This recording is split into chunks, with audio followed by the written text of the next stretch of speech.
Hello and welcome back to this course on robotics 101। Last video lecture में हमने formally Denavit Hartenberg convention को start कर दिया था और मैंने उसमें आपको 5 पर्टिकुलर रूल्स समझाए थे जो हम डेनाविट हार्टेनबर्ग एल्गोरिदम में यूज़ करते हैं so as to assign coordinate frames to the distal end of every link. हर एक लिंक के डिस्टल एंड पे हम एक कोऑर्डिनेट फ्रेम को असाइन करते हैं। उसकी हमने कुछ बेसिक फंडामेंटल्स और कुछ बेसिक पॉइंट्स हमने डिस्कस करे थे। So today's lecture is going to be the continuation of the previous one. इसमें हम डीएच एल्गोरिदम को जानेंगे स्टार्टिंग से लेके एंड तक, including some of the special cases. ऐसे स्पेशल केसेस जो हमारे रोबोटिक्स में आते हैं, वहाँ पर हमको कैसे एक्सेस असाइन करनी है वो भी हम डिस्कस करेंगे। साथ ही साथ जो मैथमेटिक्स है behind the Denavit Hartenberg convention, that is how we are going to transform one particular frame with respect to the other. उसके पीछे की मैथमेटिक्स जो है, जिसको हम we call it DH homogeneous transformation matrix. So उस homogeneous transformation matrix को कैसे कैलकुलेट करना है with the help of DH parameter table, वो भी मैं आज आपको बताऊंगा।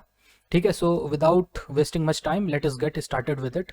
सो सबसे पहले जो मैंने आपको लास्ट वीडियो में बताया था, so as you can remember, ये थोड़ा सा हम पहले एक रिवाइज कर लेते हैं। So with respect to the previous frame and frame I, so अगर आपके पास दो फ्रेम है, first is frame I, second one is frame I minus one. मैंने आपको बताया है फॉलोइंग 4 डीएच पैरामीटर्स, ये जो 4 डीएच पैरामीटर्स हैं, these can be uniquely determined by the geometry of the axis. So हमारे रोबोट की जो ज्योमेट्री होगी ना, जिस हिसाब से उसमें जो एक्सेस होंगे, जॉइंट एक्सेस, उसकी कॉन्फ़िगरेशन की हेल्प से आप सबसे पहले 4 डीएच पैरामीटर्स को डिटरमाइन करोगे। So the first one is the link length, that is A I. Second one is the link twist angle, that is alpha I.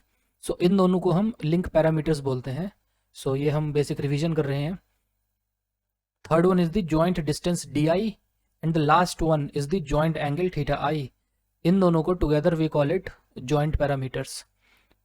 So ये हमको सबसे पहले कैलकुलेट करने होते हैं।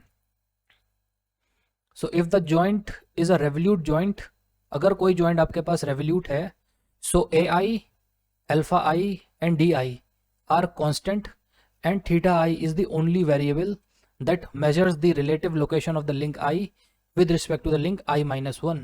So जब भी आपके पास revolute joint आएगा, so you make sure the value of these 3 parameters, that is link length, link twist and link joint distance, ठीक है, इन तीनों की वैल्यू आपको 0 कर देनी है या तो कांस्टेंट करनी है। ठीक, हम ऐसा इसलिए करते हैं so as to simplify the computations। जितने हमारे पास ज़्यादा जीरोज होंगे डीएच पैरामीटर्स में, उतना ही इजी हमको जो कैलकुलेशन है वो पड़ेगी। ठीक है, so in case of revolute joint put these 3 equals to 0 और a constant, and in case of revolute joint only theta is the variable. तो जो आपका जो रोटेशन का एंगल होगा theta, that is the only variable, and this will be measuring the relative location of link I with respect to the previous link, that is I minus 1।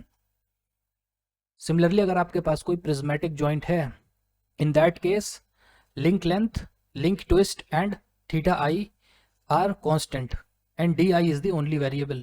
So prismatic joint के case में frames को ऐसे assign करना है कि link length, link twist और this is joint angle, ये तीनों आपके constant हो जाएं या 0 हो जाएं, या इनमें से कुछ भी constant या 0 हो जाए, and only di, that is the joint distance, is the only variable in case of a prismatic joint. ठीक है, that measures the relative location of link I with respect to link I minus 1. So यहाँ पर एक point मैंने mark करा है, that is joint variable versus joint displacement. अब बहुत लोगों को कन्फ्यूजन होता है जब joint variable लिखा होता है और joint displacement लिखा होता है, तो इस कंसेप्ट को थोड़ा डिस्कस कर लेते हैं। ठीक है, so as you can see this is link 0, ये हमारा फिक्स लिंक है, और ये मैंने लिंक नंबर 2 की एक दो पोजीशंस पे इसकी इमेज बनाई है। सो अगर आप ऐसे करके देखो, if this is fixed link और ये हमारा लिंक नंबर 2 है, this is mobile link.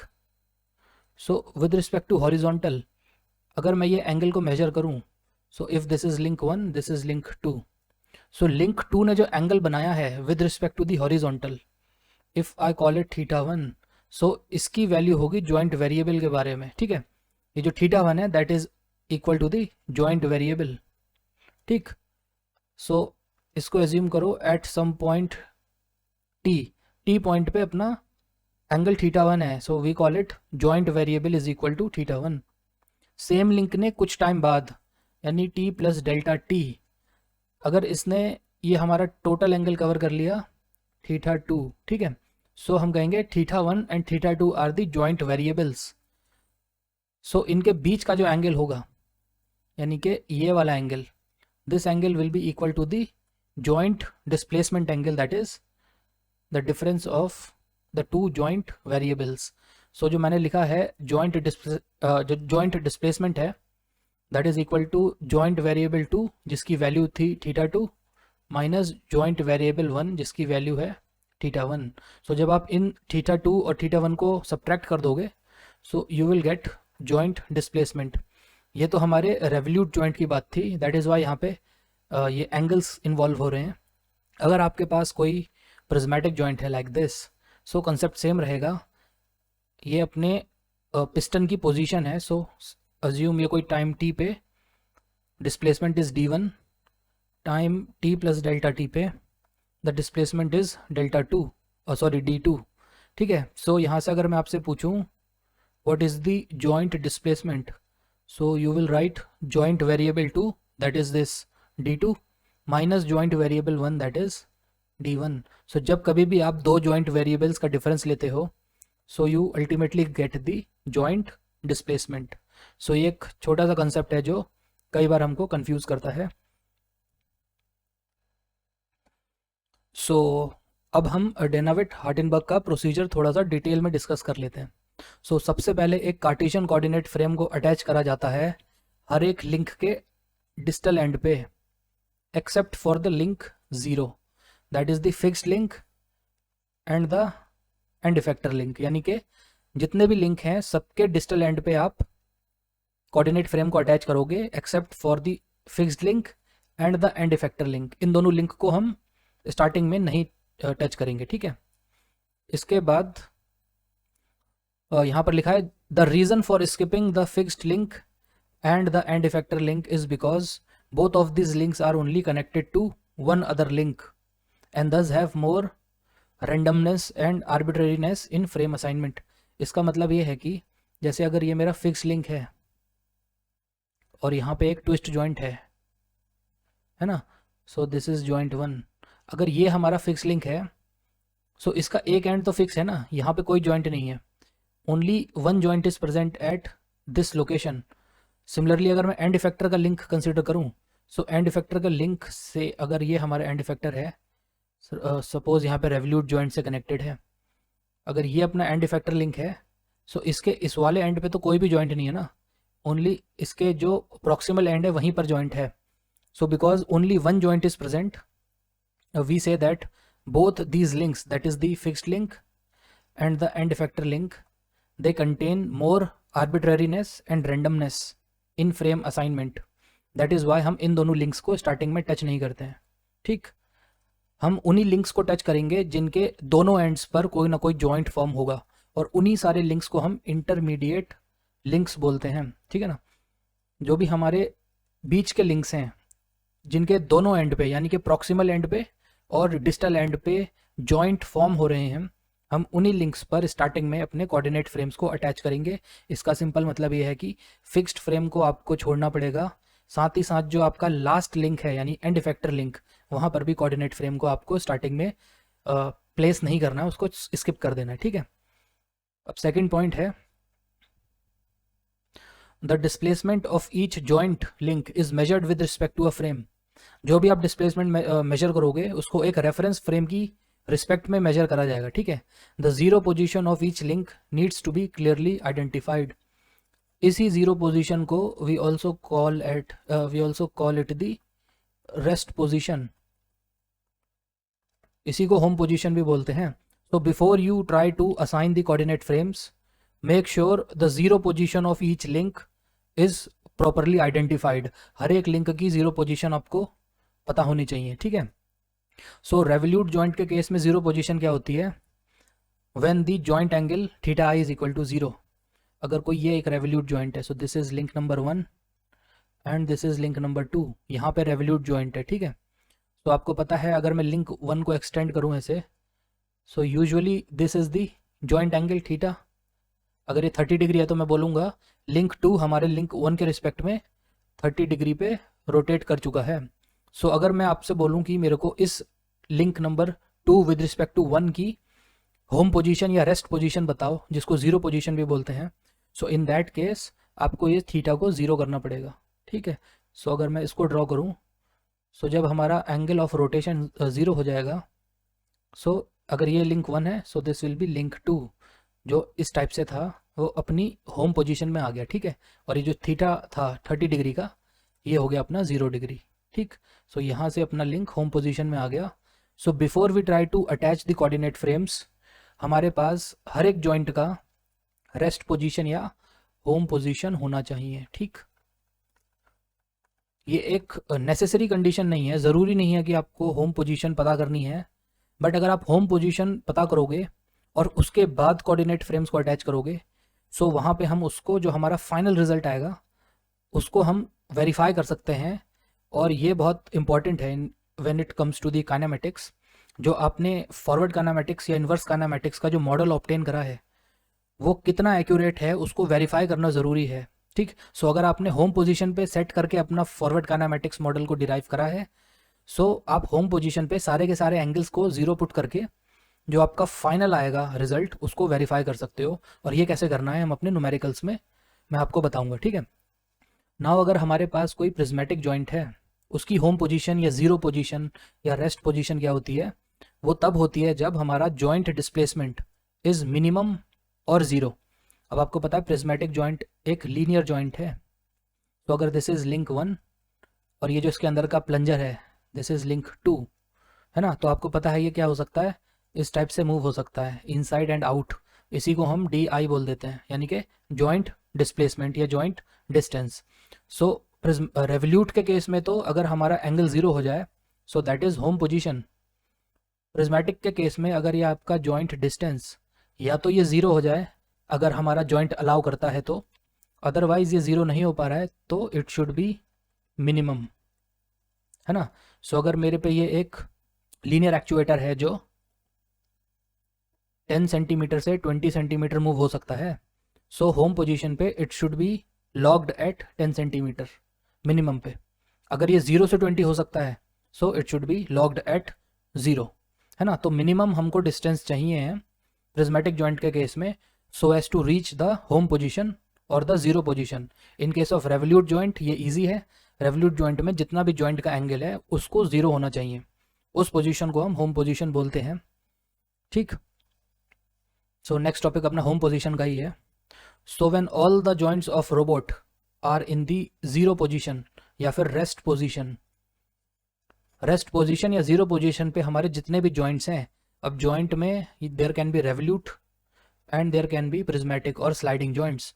So revolute के केस में जितने भी जॉइंट एंगल हैं सब ज़ीरो होंगे। प्रिज्मेटिक के केस में जो जॉइंट डिस्टेंस है दैट शुड बी ज़ीरो, और if not possible then it should be minimum. इसी पोजीशन को हम कहते हैं अपने मैनिपुलेटर की होम पोजीशन और रेस्टिंग पोजीशन और ज़ीरो पोजीशन, ठीक है। This configuration is known as the home position. This home position must be decided first before assigning the coordinate frames to the links. Denavit Hartenberg algorithm को implement करने से पहले, question solve करने से पहले आपको रोबोट किसी भी कॉन्फ़िगरेशन में दिया होगा, मेक श्योर करना to determine the home position first. अगर आप अपने रोबोट का काइनेमेटिक डायग्राम होम पोजीशन में बनाते हो या रेस्ट पोजीशन में बनाते हो, इससे आपकी एनालिसिस सिंप्लीफाई होगी, आप बहुत ईजिली कोऑर्डिनेट फ्रेम्स को अटैच कर पाओगे। और वंस आपने फ्रेम अटैच करके काइनेमेटिक मॉडल को डिराइव कर लिया तो आप उसी क्वेश्चन में सिंपली सारे के सारे थीटा को ज़ीरो पुट करके एंड सारे के सारे डी को ज़ीरो या मिनिमम वैल्यू पुट करके आप अपने फॉरवर्ड काइनेमेटिक्स मॉडल को हाथों हाथ वेरीफाई भी कर सकते हो, ठीक है। तो यहाँ पे हमको एक एडवांटेज मिलता है कि अगर आप उसे होम पोजीशन में पुट करते हो सो आप अपने आंसर को वेरीफाई कर सकते हो कि हाँ ये आंसर ठीक आ रहा है या गलत आ रहा है, ठीक है। So it is very important to determine the home position first. After that frames are assigned, imagine the manipulator at the home position. So जब आपने होम पोजीशन को पता कर लिया है उसके बाद जो कोऑर्डिनेट फ्रेम्स हैं उनको आप असाइन करोगे imagining that the manipulator is eight the home position. ये प्रैक्टिकली कैसे करना है ये मैं आपको न्यूमेरिकल्स में सॉल्व करके दिखाऊंगा। सो नाउ हम डेनाविट-हार्टेनबर्ग एल्गोरिदम के सीक्वेंस ऑफ स्टेप्स को जान लेते हैं, ठीक है। तो सबसे पहले होम पोजीशन आपको डिटरमाइन करनी है। अगर होम पोजीशन आपकी अनरीचेबल है, यानी कि सारे के सारे जॉइंट एंगल्स और जॉइंट डिस्प्लेसमेंट को ज़ीरो करने के बाद या मिनिमम करने के बाद अगर आप एक ऐसी कॉन्फ़िगरेशन को रीच कर रहे हो जहाँ पर आपका रोबोट या मैनिपुलेटर फिजिकली रीच नहीं कर सकता है, उस केस में आपको क्या करना है, you just have to change the initial joint positions. So आपको इनिशियल जॉइंट पोजीशंस को चेंज कर देना है, ठीक है। उस केस में क्या करोगे, जो भी एंगल ऑफ रोटेशन होगा उसमें just add some constant value, ठीक। सो थीटा में कुछ कांस्टेंट वैल्यू जोड़ लो। For example initially it is theta i plus, robot अगर वहाँ पर रीच नहीं कर पा रहा है, सो आपने क्या करा, एक पाई/2 ऐड कर लिया, 90 डिग्री ऐड कर लिया और रोबोट वहाँ पे रीच कर पा रहा है, ठीक। सिमिलरली अगर कोई मिनिमम डिस्प्लेसमेंट है, so you just add some constant, ठीक। ये कैसे करना है क्वेश्चन में हम डिटेल में डिस्कस कर लेंगे। इसका मतलब ये है कि सिंपली आपको एक ऐसी होम पोजीशन को रीच करना है जो कि ज्योमेट्रिकली और फिजिकली आपका मैनिपुलेटर रीच कर पाए, ठीक है। Now let us discuss the sequence of steps. So this is a generalised procedure for establishing the DH coordinate systems. ये हमने समराइज्ड करा हुआ है, ये मैं आपको ऑलरेडी बता भी चुका हूँ एक बार स्टेप्स। सो सबसे पहले क्या करते हैं, step, this is the initial step, या फिर ये हम क्या कर रहे हैं, अपने एल्गोरिथम को अप्लाई करने के लिए बेस लिंक को प्रिपेयर कर रहे हैं, ठीक है। सो सबसे पहले हमको फिक्स्ड लिंक से स्टार्ट करना है, जो कि हमारा बेस लिंक होता है। बेस लिंक से स्टार्ट करते हुए हमको क्या करना है, नंबरिंग करनी है लिंक्स की एंड जॉइंट्स की सीक्वेंशियली। ये कैसे करना है मैं आपको ऑलरेडी 2-3 बार बता चुका हूँ। तो सबसे पहले अपने बेस लिंक को लिंक 0 करना है, जो भी फिक्स लिंक है या बेस लिंक है उसको लिंक 0 करना है। उसके बाद सब्सिक्वेंट लिंक्स में आप +1 कर दोगे, जैसे कि अगला लिंक होगा वो लिंक 1 हो जाएगा, फिर लिंक 2, लिंक 3। ये करना है जब तक आप एंड इफेक्टर या फिर अपने लास्ट लिंक तक रीच ना कर पाओ। लास्ट लिंक को आपको मार्क करना है लिंक N। इसी लास्ट लिंक को हम एंड इफेक्टर भी बोलते हैं, ठीक है।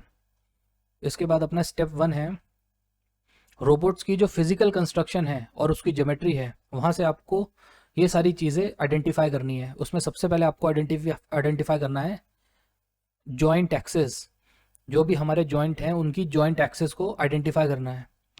और फिर आपको कॉमन नॉर्मल ड्रॉ करना है between every 2 adjacent joint access.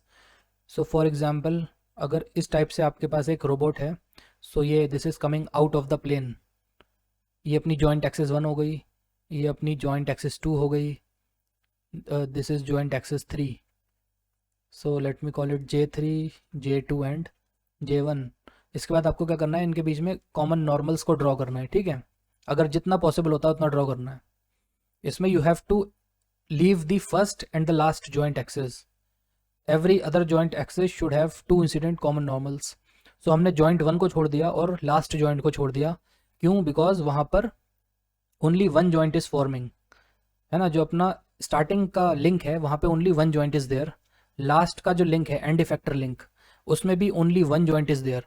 Therefore there are more anomalies, उनको हम स्टार्टिंग में छोड़ देंगे। उसके अलावा जितने भी हैं just try to draw the common normals.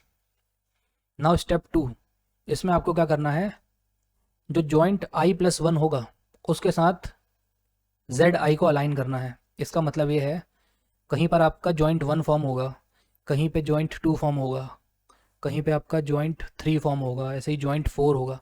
Joint तो आप आइडेंटिफाई कर सकते हो ना ज्योमेट्री से, जो भी आपको रोबोट की कंस्ट्रक्शन है वहाँ से हमको पता चल जाएगा कि कौन सा जॉइंट गिवन है। सो आपको जॉइंट की मार्किंग करनी है J1, J2, J3, J4 etcetera. जो स्टेप 2 बोलता है कि अगर हमारे पास जॉइंट 1 है तो उसके साथ ZI को प्लेस कर दो, मतलब जॉइंट I+1 पे ZI को प्लेस कर दो।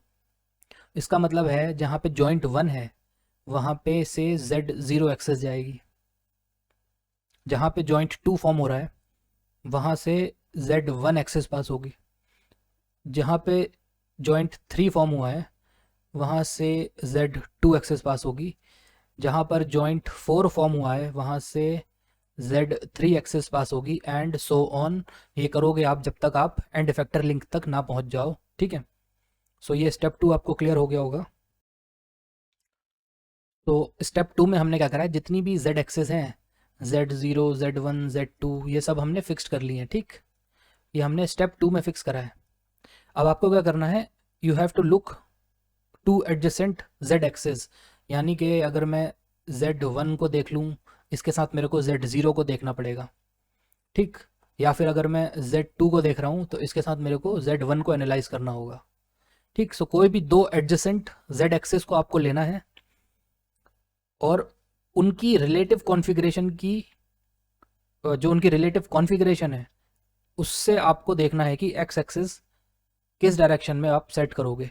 x एक्सिस को प्लेस करना सबसे ज़्यादा इंपॉर्टेंट है। So the xi axis is fixed perpendicular to both zi-1 and zi axis and points away from the zi-1 axis. जो आपकी x एक्सिस होगी ये आपके दोनों z एक्सिस के जो कॉमन परपेंडिकुलर होगा उसके डायरेक्शन में फिक्स की जाएगी and it should be starting from the i-1 axis and going towards the zi axis. The origin of frame i lies at the intersection of z and x। जहाँ पर भी z axis और x axis intersect करेंगी वहीं पे आपके frame का origin आएगा। ठीक है, so if the two z axis intersect at a point, choose that point as the point of origin. उसी पॉइंट को हमें ओरिजिन की तरह ट्रीट करना है। So xi axis will be perpendicular to the plane containing both the z axis. This gives the link length ai equals to 0। ठीक है, आपको हमेशा कोशिश करनी है कि कोई भी डेनाविट-हार्टेनबर्ग पैरामीटर को अगर आप 0 कर सकते हो तो उसको 0 कर दो। ठीक है, 0 करने में क्या होगा, जो भी आपको नंबर ऑफ कैलकुलेशंस करनी है वो सिग्निफिकेंटली बहुत कम हो जाएंगी। If the two z axis are parallel or they lie in the parallel plane, then their common normal is not uniquely defined। ये मैंने आपको लास्ट वीडियो में बताया था, कोई भी अगर दो पैरेलल z एक्सेस हैं तो उनके बीच में मल्टीपल कॉमन नॉर्मल्स एग्जिस्ट करते हैं। ठीक, in that case if the joint i is revolute then xi is chosen along that common normal which passes through the origin of i-1। this will fix the origin and make di equals to 0। तो जब आपके पास दो z access हैं जो कि parallel हैं उनके बीच में बहुत सारे कॉमन नॉर्मल्स बना सकते हो। सो ऐसा कॉमन नॉर्मल चूज करो जहां पर ये जो डी आई है, जॉइंट ऑफसेट या जॉइंट डिस्प्लेसमेंट, ये 0 हो जाए। क्यों? क्योंकि हमको अपनी कैलकुलेशंस को ईजी बनाना है। ठीक है, so if the joint i is revolute then x i is chosen along that common normal which passes through the origin of the previous frame. So this will fix the origin and make joint displacement equal to 0। But if the joint i is prismatic joint के case में x i को you can choose it arbitrarily as any convenient common normal and the origin is located at the distal end of the link i. अगर prismatic joint है, joint i हमारा prismatic है, so आपके पास independence है, you can choose x i to be in any arbitrary direction and any convenient common normal and the origin is located at the distal end of the link I.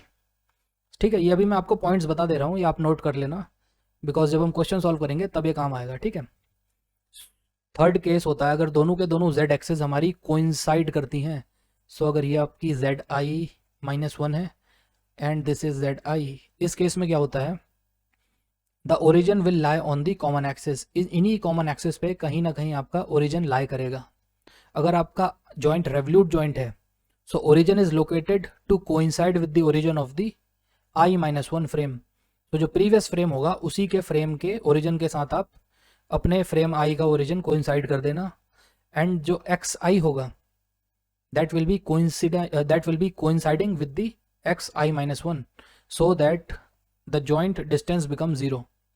X i को xi-1 के साथ coincide करना है so that अपना joint distance 0 हो जाए। ठीक, but if the joint is prismatic then x i is chosen parallel to the previous x axes, यानी कि एक्स आई को पैरेलल कर देना है xi-1 के। यहाँ से क्या होगा, हमारा जो ए आई है दैट विल बिकम 0। सो ये सारे आपको एल्गोरिदम याद नहीं करने हैं, जब आप जैसे आप क्वेश्चन सॉल्व करोगे सो आपको खुद ही पता चल जाएगा। ठीक है, सो इसका एक अगर मैं आपको इसकी एक समरी बताऊँ, सो आप ऐसे डिसीजन ले रहे हो जहाँ पर आपके डेनाविट-हार्टेनबर्ग पैरामीटर्स ये सारे के सारे आप 0 कर पा रहे हो। ठीक है ना, देख रहे हो यहाँ पे डी आई 0 हो गया है, कहीं पे आप ए आई को 0 कर रहे हो। सो मेरा कहने का मतलब ये है, आप अगर एल्गोरिदम को फॉलो नहीं भी कर रहे हो, है ना, तो भी आप क्वेश्चन सॉल्व कर सकते हो। DH एल्गोरिदम की यही खासियत है कि इसमें कोई यूनिकनेस नहीं होती है। अगर मैं सॉल्व कर रहा हूँ तो मैं किसी और तरीके से सॉल्व कर सकता हूँ, आप कर रहे हो तो आपके फ्रेम्स अलग होंगे, आपका DH पैरामीटर टेबल अलग हो सकता है, आपका एंड रिजल्ट जो ट्रांसफॉर्मेशन मैट्रिक्स है वो भी आपका अलग हो सकता है मेरे से, बट स्टिल वो करेक्ट माना जाएगा बिकॉज जो आपने फ्रेम्स असाइन करे हैं, जो आपने डिसीजन लिए हैं, उन चॉइस पे डिपेंड करता है कि आपका फाइनल आंसर क्या होगा। ठीक है, इसलिए यहाँ पे आपको ये एल्गोरिदम को याद करने की ज़रूरत नहीं है। ठीक है, सो स्टेप 4 में हमको क्या करना है, जब हमारे पास z एक्सिस है, x एक्सिस है, नाउ हमको y एक्सिस को असाइन करना है। सो y axis is chosen based on the right handed orthogonal coordinate system. ठीक है, सो जब हम अपने right handed orthogonal Cartesian coordinate frame को असाइन करते हैं, उसे रूल पे बेस्ड करके हमको वाई आई एक्सेस को असाइन करना है और अपने फ्रेम को कंप्लीट कर लेना है। ठीक है, सो अभी हमने सारे के सारे इंटरमीडिएट फ्रेम्स असाइन कर लिए हैं। इसके बाद हमको अपने फिक्स्ड फ्रेम को असाइन करना है, यानी कि जो हमारा बेस लिंक है ना, फिक्स्ड फ्रेम, उसको अब आप लास्ट में असाइन करोगे। ठीक, सो जो फिक्स्ड फ्रेम है 0, उसकी लोकेशन आर्बिट्रेरी होती है। ये हम पे डिपेंड करता है कि हम अपने फ्रेम 1 की रिस्पेक्ट में फ्रेम 0 को कहाँ पर आप प्लेस करोगे। This is totally dependent on the one who is solving the question. पर ये चॉइस ऐसी होनी चाहिए that should simplify the model. जो आपका फॉरवर्ड काइनेमेटिक्स मॉडल है उसको सिंप्लीफाई करना चाहिए। ठीक है, इसीलिए बहुत से लोग जो अपना फ्रेम 1 होता है और फ्रेम 0 इसको कोइंसाइड कर देते हैं, बिकॉज यहाँ से क्या होता है, अपना फॉरवर्ड काइनेमेटिक्स मॉडल बहुत सिंप्लीफाई हो जाता है। But you can also use some constant values. ठीक है, आप कुछ कॉन्स्टेंट वैल्यू को भी वहाँ पर यूज़ कर सकते हो, बट जो गाइडलाइन है वो ये है कि जो भी आप चॉइस लो that should be helping in further simplification of the model. ठीक है, ये क्वेश्चन टू क्वेश्चन डिपेंड करता है, model to model, robot to robot depend करता है, इसलिए इसका कोई हार्ड एंड फास्ट रूल नहीं है। एंटायर DH एल्गोरिदम जो है, Dennavit-Hartenberg convention is totally dependent on the choice made by the solver or the made by the engineer. जो भी आप चॉइस कर रहे हो, अगर मैंने अपनी z एक्सेस को पेपर के बाहर ले लिया और अगर आपने अपनी z एक्सेस को इनसाइड द पेपर ले लिया, मतलब प्लेन ऑफ द पेपर, ठीक है, तो हम दोनों के आंसर बिल्कुल डिफरेंट आएंगे। बट इसका यह मतलब नहीं है कि मेरा सही है और आपका गलत है। So it is totally dependent upon the choice that is made by the designer और द इंजीनियर। ठीक, x0 axes is perpendicular to z0 axes. जो अपनी x0 एक्सेस होगी वो ऑब्वियसली बिकॉज एक ऑर्थोगोनल सिस्टम फॉलो हो रहा है, सो z0 के परपेंडिकुलर ही होगी। ठीक है, and is chosen to be parallel to the x1 axes in the home position. So जो फ्रेम 1 की x एक्सेस है ना, फ्रेम 1 की x एक्सेस तो हम ऑलरेडी असाइन कर चुके हैं। अब फ्रेम 0 की x एक्सेस को यूजुअली हम क्या करते हैं, जो फ्रेम 1 की x एक्सेस है इसी के पैरेलल बना देते हैं, और फ्रेम 1 की x एक्सेस वो वाली जो होम पोजीशन में है, यानी कि जब आपने पूरा काइनेमेटिक डायग्राम होम पोजीशन में बनाया है, वहाँ पे जो आपका फ्रेम 1 है, सपोज उसकी x एक्सेस इस जगह पर आ रही है, तो जो मैं अपने फ्रेम 0 की x एक्सेस बनाऊंगा that will be parallel to the x axes of frame 1 in the home position. किसी और पोजीशन में नहीं, होम पोजीशन में। इसीलिए मैंने आपको स्टार्टिंग में बताया था होम पोजीशन की इंपॉर्टेंस। ठीक है, ये हम इसलिए करते हैं because it will make the constant value of the joint angle theta equal to 0। Now origin of frame 0 is based on the type of joint. अब फ्रेम 0 का ओरिजिन हमारे टाइप ऑफ जॉइंट पे डिपेंड करता है, यानी कि joint 1 पे। अगर जॉइंट 1 है रेवल्यूट, तो origin of frame 1 is chosen at a convenient reference such as floor, work table etcetera, thereby setting a constant value for the joint distance di। सो अगर एक रेवल्यूट जॉइंट है और ये अपना फ्रेम 1 हो गया, ठीक है, सो अगर हमारा रेवल्यूट जॉइंट है, सो आप क्या कर सकते हो, फ्लोर पे, यानी कि जो आपका ग्राउंड फ्लोर है या फिर आपका जो वर्क टेबल है जहाँ पे रोबोट प्लेस्ड है, उससे कुछ कांस्टेंट डिस्टेंस पे, suppose this is constant distance के, यहाँ पर आप अपने फ्रेम 0 को असाइन कर सकते हो।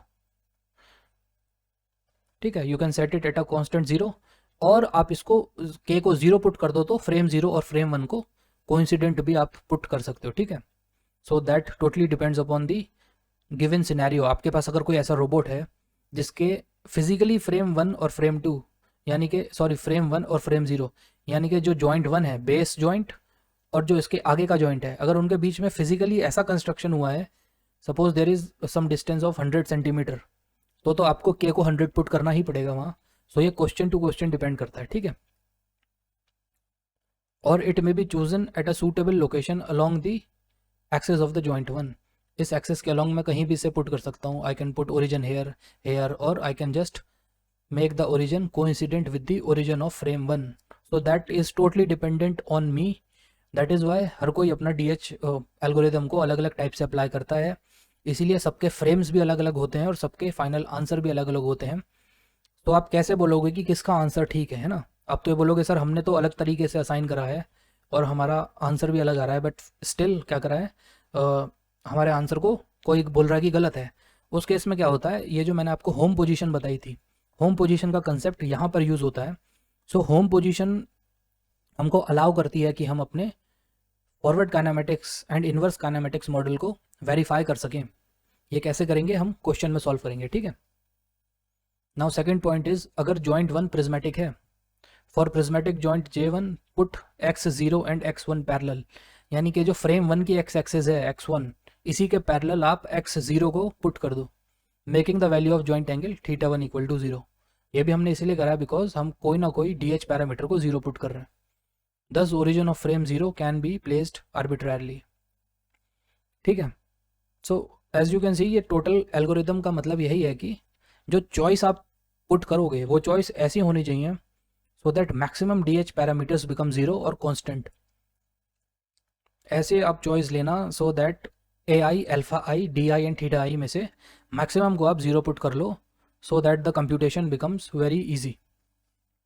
सो यहाँ पर एक नोट लिखा है मैंने, कुछ इंपॉर्टेंट पॉइंट्स हैं। सो सबसे पहले, 1 frame is assign to the distal end of each link. हर एक लिंक के डिस्टल एंड पर ही आपको एक फ्रेम अटैच करना है, उससे ज़्यादा नहीं करना है। ऐसा नहीं है कि कोई लिंक इस टाइप से है so this is the distal and, यहाँ पे तो आपने फ्रेम असाइन कर दिया और इससे किसी और रैंडम पॉइंट पे भी आपने फ्रेम असाइन कर दिया, ऐसा नहीं होगा। हर एक लिंक के डिस्टल एंड पर ही आपको फ्रेम अटैच करना है। For every link identify the joint link parameters. हर एक लिंक के लिए आपको जॉइंट लिंक पैरामीटर को आइडेंटिफाई करना है, DI, theta i, AI and alpha i, ठीक, ये चारों को आपको आइडेंटिफाई करना है। In fixing frames make as many joint link parameters 0 as possible to reduce the computations. So इन चारों में से आप जितना 0 पुट कर सकते हो, ऐसी चॉइस लेनी है जिनमें मैक्सिमम यू कैन पुट 0 और सम कांस्टेंट वैल्यू, ठीक है ना। ये टोटली डिपेंड करता है कि आप किस टाइप से अपने फ्रेम्स को असाइन कर रहे हो। Now frames assigned are not unique. जो भी कोऑर्डिनेट फ्रेम्स आप असाइन करोगे वो यूनिक नहीं होते हैं, that is why multiple solution exist. एक सिंगल रोबोट को अगर 100 स्टूडेंट सॉल्व कर रहे हैं, so there can be 100 possible solutions and all correct, ठीक है। दैट इज़ वाई अगर आप प्रैक्टिकली रोबोटिक्स की फील्ड में देखोगे तो जो फॉरवर्ड काइनेमेटिक्स मॉडल होता है उसको जैसे आप कैलकुलेट करते हो, so you have to first verify it also. आपको उसको वेरीफाई भी करना होता है कि जो हमने कैलकुलेट करा है क्या ये सही आ रहा है कि नहीं आ रहा है, ठीक है ना। So while assigning the frames, try to make as many 0 parameters as possible. So these are some of the points. और ये हमने डेनाविट हार्टेनबर्ग के कन्वेंशन को डिस्कस कर लिया है। So let us now move to the next topic. ये हमारे DH एल्गोरिदम के मैथमेटिक्स की बिगिनिंग है, ठीक है ना। So these are the 4 basic transformations in the DH convention. यहाँ से हम kinematic relationship between the adjacent links को पता करेंगे। सो अगर एक लिंक हमारा ये है L1 और दूसरा लिंक है L2, सो L1 और L2 में काइनेमेटिक रिलेशनशिप क्या है, that we are going to study in this particular topic.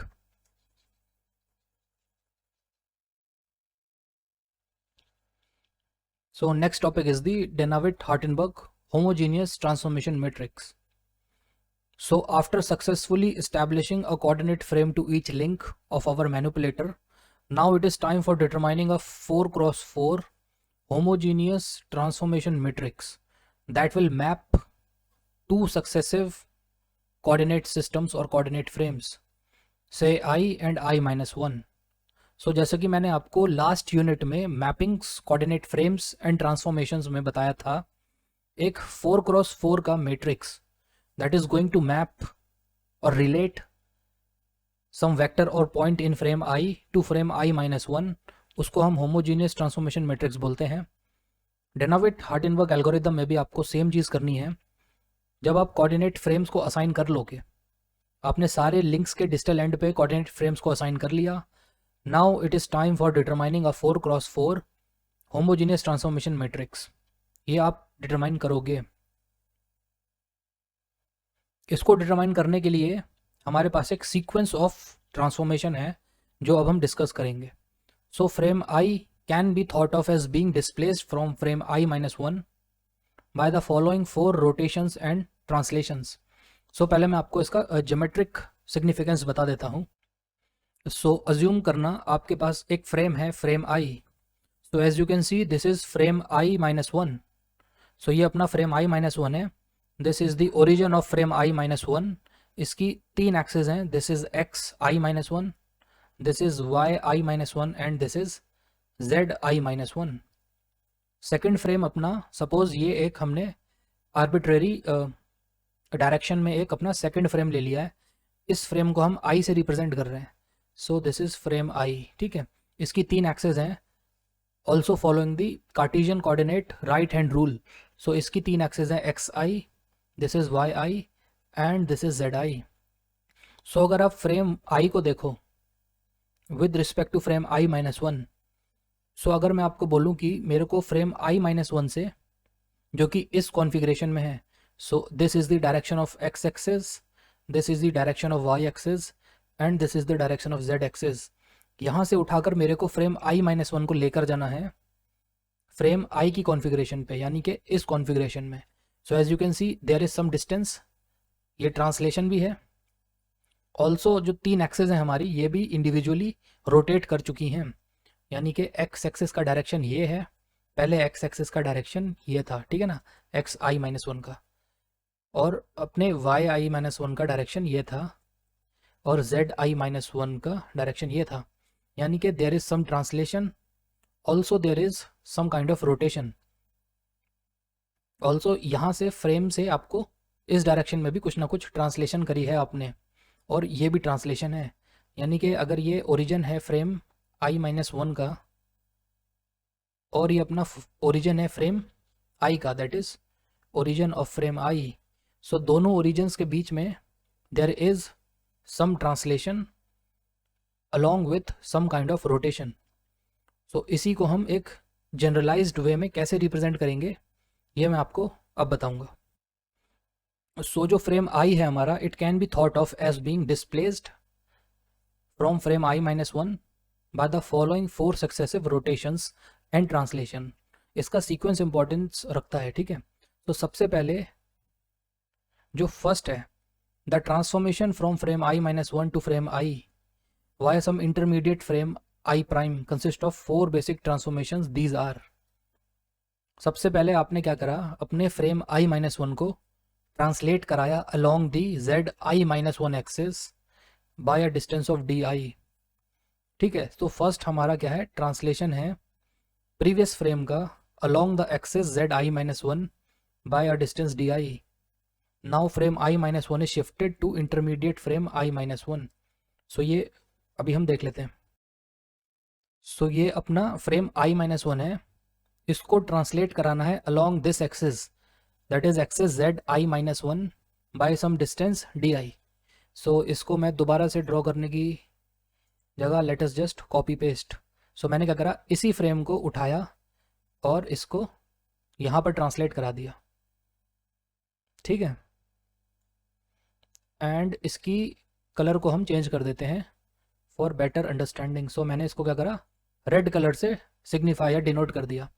सो हमने क्या करा है, अपने प्रीवियस फ्रेम को यानी फ्रेम आई माइनस 1 को we have translated it by some distance. ये जो अपना डिस्टेंस है, ये ओरिजिन से ओरिजिन के बीच का डिस्टेंस है ना. इसको मार्क कर लेते हैं। सो ये डिस्टेंस को हम बोलेंगे डी आई। सो यहाँ से यहाँ तक के डिस्टेंस को late us just call it D I. ये जो ट्रांसलेशन हुई है that is along the axis z I minus one. ठीक है, सो सबसे पहले हमने इस ट्रांसलेशन को करा है। So let me mark it operation one. ये हमने सबसे पहले अपने फ्रेम आई माइनस वन के ओरिजिन को पकड़ा और ट्रांसलेट कराया यहाँ तक by a distance D I. ठीक है, सो ये अपना ऑपरेशन वन हो गया। इसको मैंने यहाँ पे मार्क कर दिया है रोमन में। ठीक, सो दिस इज ऑपरेशन वन। अब आपको क्या करना है, ऑल्सो जो अब हमने इसको शिफ्ट कर दिया है, सो हम इसको फ्रेम आई माइनस वन नहीं कह सकते है ना, बिकॉज हमने इसको शिफ्ट कर दिया है। So let me just change the designation, है ना, डेजिग्नेशन चेंज करना ज़्यादा बेटर है। So let me call it I prime. ये अब अपना इंटरमीडिएट फ्रेम हो गया है, ठीक है ना। सो ये मैंने कॉपी पेस्ट करा था। So let me just change it. This is x prime, x i prime, x i prime. This is Y i prime, this is Z i prime. ठीक है, जो हमने क्या इसके डेजिग्नेशन को चेंज कर दिया है। ऑल्सो ओरिजिन को आप ओ आई प्राइम कह दो। ठीक है, मतलब जब आपने इस फ्रेम को यहाँ से पकड़ा और इसे ट्रांसलेट करा दिया बाय दिस डिस्टेंस, सो हमको इसकी डेजिग्नेशन को चेंज करना पड़ेगा because now it is an intermediate frame. This is a temporary frame. अभी यहाँ से भी हम और आगे जाएंगे। ठीक, सो अब अगर आप देखो जो एक्स आई है और वाई आई है और जेड आई है, इन तीनों एक्सेस को हमको मैच कराना है इन तीनों एक्सेस से। यानी एक्स आई प्राइम को एक्स आई के साथ डायरेक्शन में मैच कराना है, वाई आई प्राइम को वाई आई के साथ मैच कराना है, और जेड आई प्राइम को जेड आई के साथ मैच कराना है। अभी ये मैच नहीं हो रही है ना, इनके डायरेक्शन अलग हैं और इनके डायरेक्शन अलग हैं। So now comes rotation part. अब हम क्या करेंगे, नाउ द डिस्प्लेस्ड फ्रेम, जो हमने फ्रेम आई माइनस वन को डिस्प्लेस करा था, जो अब आई प्राइम बन चुका है, अब इस डिस्प्लेस्ड फ्रेम को आपको रोटेट कराना है about the z I minus one axis by some angle theta i. ये रोटेशन की वजह से जो हमारी एक्स आई माइनस वन एक्सिस है, ये अलाइनमेंट में आ जाएगी अपने एक्स आई के साथ। अभी अब हम इसको ज्योमेट्रिकली एक बार देख लेते हैं। सो इसका मतलब ये है, जो अपनी Z I minus one axis है ये वाली, इस एक्सिस के along, late me just change the colour, है ना, कलर का बहुत इंपॉर्टेंस है। सो ये जो जेड आई माइनस वन एक्सिस है, इस एक्सिस के अलोंग अब हमको रोटेशन करानी है। सो इस रोटेशन को लेट अस कॉल इट, यहाँ पर लिख देता हूँ थीटा आई। ठीक है, कौन से फ्रेम को, इंटरमीडिएट फ्रेम को। ये जो हमारा आई प्राइम फ्रेम है ना, इस फ्रेम की रोटेशन करानी है about z I minus one by some angle theta i. Let us call it operation number 2। इसको मैंने यहाँ पे रोमन में मार्क कर दिया है। तो पहले आपने ट्रांसलेशन कराई थी, अब आप रोटेशन करा रहे हो of this intermediate frame along the axis about the axis z i minus 1 by some angle theta i। ये हम क्यों करा रहे हैं, because we want to align this axis, यानी कि एक्स आई प्राइम, यानी कि जो इंटरमीडिएट फ्रेम की एक्स एक्सिस है, इसको हमको रोटेट कराना है और अलाइन कराना है विद दी एक्स आई, यानी कि जो हमारा फाइनल फ्रेम है आई, उसकी एक्स एक्सिस के साथ ये जो इंटरमीडिएट फ्रेम की एक्स एक्सिस है, इसको अलाइन करना है। दैट इज़ वाई हम उसको जेड एक्सिस के अबाउट रोटेट करा रहे हैं। सो ये कैसे होगा अभी हम देख लेते हैं। ठीक है, सो अब आप क्या करोगे, ये जो आपका फ्रेम है, इसको आप इतना रोटेट कराओगे सो दैट ये आपके फ्रेम आई के साथ अलाइनमेंट में आ जाए at this particular location only. So इसको मैं क्या करता हूँ, लेट मी जस्ट रफली draw it. So let us just change the colour. इसको हम ग्रीन कलर से रिप्रेजेंट कर लेते हैं। सो ये जो आई माइनस वन फ्रेम, सॉरी जो आई प्राइम फ्रेम है, ये रेड वाला फ्रेम, इसको about z I minus one हमको रोटेट कराना है। ठीक है, सो यानी कि ये जेड तो कांस्टेंट रहेगा, ऐसे रोटेशन हो रही है ना। सो एक्स एक्सिस अपना पोजीशन बदलेगा, ऐसे आ जाएगा, वाई एक्सिस अपना पोजीशन बदल के कहीं और रोटेट हो जाएगा। सो लेट अस मेक इट। तो यहाँ से हमने ले लिया, ये जो एक्स एक्सिस है इसकी इतनी रोटेशन होनी चाहिए सो दैट ये अपने एक्स आई के साथ अलाइन कर जाए, है ना। सो ये जो नेक्स्ट हो गया, ये जो एक्स एक्सिस है it is now aligning with the x i axis.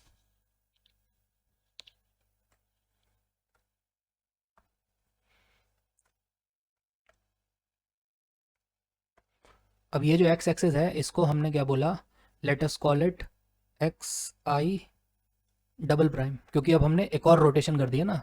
So this is intermediate frame, this is also another intermediate frame. So जो एक्स आई एक्सिस थी इसको आपने क्या करा, जस्ट सिंपली रोटेट करा दिया बाय सम एंगल थीटा आई, और इसकी जो न्यू पोजीशन है that is X i double prime, ये जो पोजीशन है ये अपने एक्स आई के साथ अलाइन करेगी। ठीक, सिमिलरली अपनी वाई एक्सिस भी रोटेट हो जाएगी और जेड एक्सिस भी रोटेट हो, जेड एक्सिस तो कांस्टेंट रहेगी।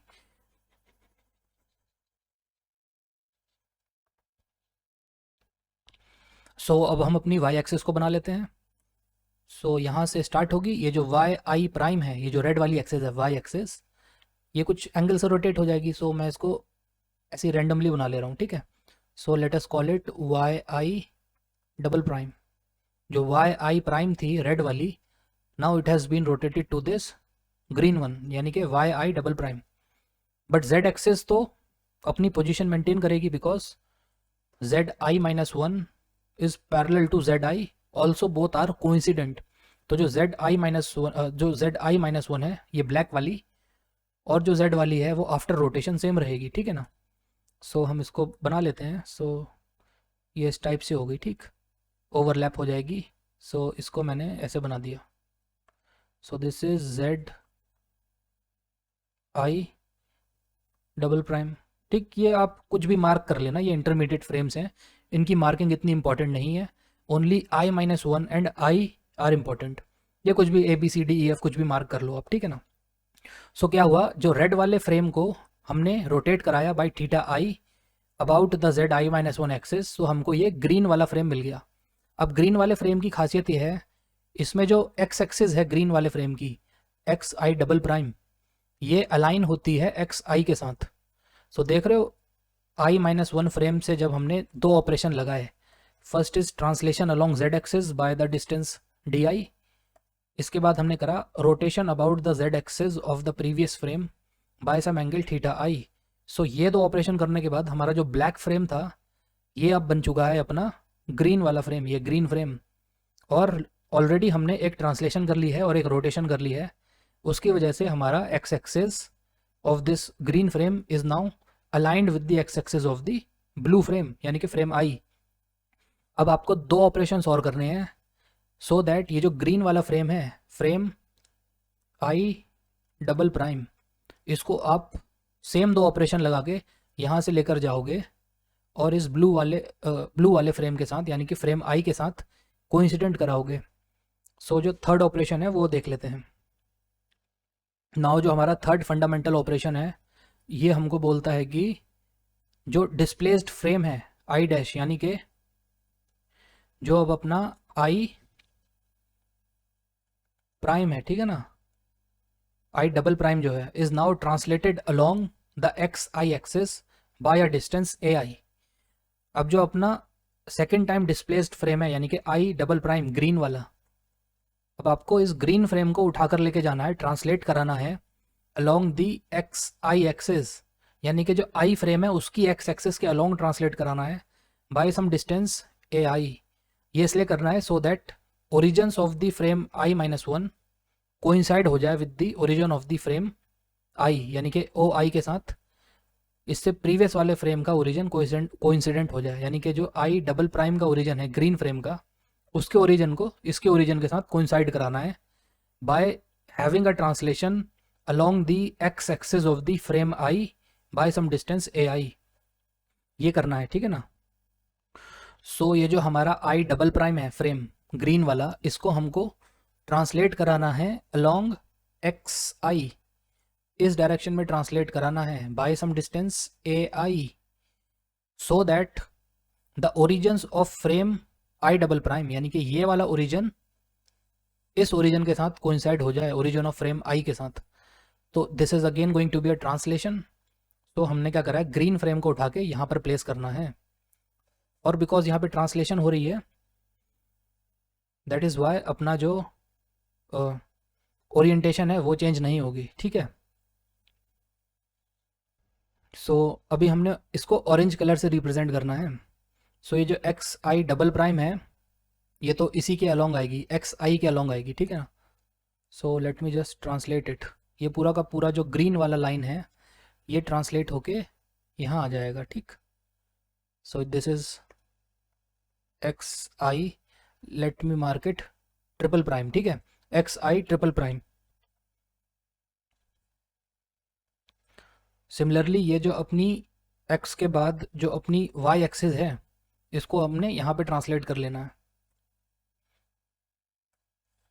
सो इसको हम रफली बना ले रहे हैं इस टाइप से, ठीक है ना। ये एंगल बहुत स्मॉल एंगल है, so let me just mark it like this.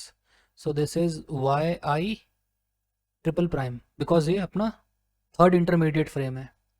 आप इसको कुछ भी ABCD कुछ भी मार्क कर लो, XYZ PQR, ठीक है। सो वाई आई ट्रिपल प्राइम मैंने इस तरीके से मार्क कर लिया।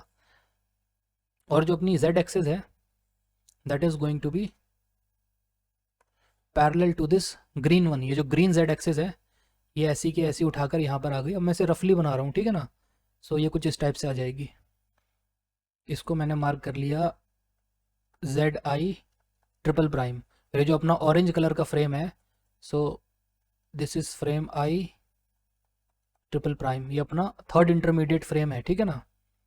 ये कैसे मिला है, बिकॉज हमने यहाँ से लेके अपने ओरिजिन को ट्रांसलेट करा दिया बाय सम डिस्टेंस AI। सो इसको एक बार ठीक तरीके से मार्क कर लेते हैं ना। So let me just take this tool. यहाँ से यहाँ तक का डिस्टेंस जो है this is AI and this is operation number 3। इसको मैंने रोमन में मार्क कर दिया, ठीक है। सो फ्रेम का ओरिजिन, ग्रीन वाले फ्रेम का ओरिजिन यहाँ से पकड़कर यहाँ तक ट्रांसलेट करा दिया by some distance AI along the XI। ये जो ब्लू वाला X है इसकी डायरेक्शन में, XI की डायरेक्शन में मूव कराया। This is third operation. So this is translation along the X axis by AI units. अब आपको क्या करना है, देखो ऑरेंज फ्रेम को और ब्लू फ्रेम को हमको बिल्कुल कोइंसिडेंट करना है, एक दूसरे पे ओवरलैप करना है। दोनों की X एक्सिस ऑलरेडी अलाइंड हैं बिकॉज हमने ये थर्ड वाला यहाँ पे रोटेशन करी थी। X एक्सिस तो अलाइन हो गई। डिफरेंस कहाँ आ रहा है, Y एक्सिस और Z एक्सिस में। अब देखो ये 2D में बनाया है but this is a diagram of 3 dimensions. ये 3D का डायग्राम है। अगर X एक्सिस अलाइन करती हैं तो ये जो YI ZI ये जो है और जो ये YI ट्रिपल प्राइम और ZI ट्रिपल प्राइम है ये दोनों के दोनों अपने एक प्लेन में इस टाइप से होंगे, है ना। अगर मैं इसका टॉप व्यू बनाऊं, सो अगर ये हमारे पे प्लेन ऑफ दिस पेपर है ना, मतलब ऐसा प्लेन जिसमें YI और ZI है। So let me first change the colour, है ना। तो ये अगर YI है, if this is YI and this is ZI, ठीक। और अगर मैं अपनी दूसरी एक्सेस बनाऊं, सो this is YI triple prime and इसको अज्यूम कर लो ZI ट्रिपल प्राइम। ये जो YI ट्रिपल प्राइम है इससे मेरे को YI पे ओवरलैप कराना है। सिमिलरली जो ZI ट्रिपल प्राइम है यहाँ से मेरे को ZI पे ओवरलैप कराना है। सो अगर एक रोटेशन का angle, if I take some rotation जिसको मैं अल्फा I से रिप्रेजेंट कर दूँ, rotation about the XI axes, इस रोटेशन की वजह से मेरी ये दोनों एक्सेस अलाइन हो जाएंगी। So let us now move to the fourth operation. So finally जो हमारा डिस्प्लेस्ड I-1 फ्रेम है, यानी कि जो अपना I ट्रिपल डैश या ट्रिपल प्राइम फ्रेम है, इसको जो थर्ड इंटरमीडिएट फ्रेम है इसको हमको फाइनली रोटेट कराना है about the XI axes by some angle alpha I। इस रोटेशन की वजह से जो YI और YI ट्रिपल प्राइम ये दोनों एक दूसरे के साथ अलाइन करेंगी। इसी रोटेशन की वजह से ZI और ZI ट्रिपल प्राइम एक दूसरे के साथ अलाइन करेंगी, ठीक है ना। और अल्टीमेटली आपका जो थर्ड इंटरमीडिएट फ्रेम है that is frame I triple prime, ये सिंपली कोइंसाइड कर जाएगा विद फ्रेम I। ये अब अभी हम ग्राफिकली देख लेते हैं। सो अब हमको क्या करना है, अबाउट दिस एक्स आई, इस एक्स आई के अगर मैं इसको एक्सटेंड कर लूँ, एक्स आई के अबाउट मेरे को रोटेट कराना है by some angle alpha I.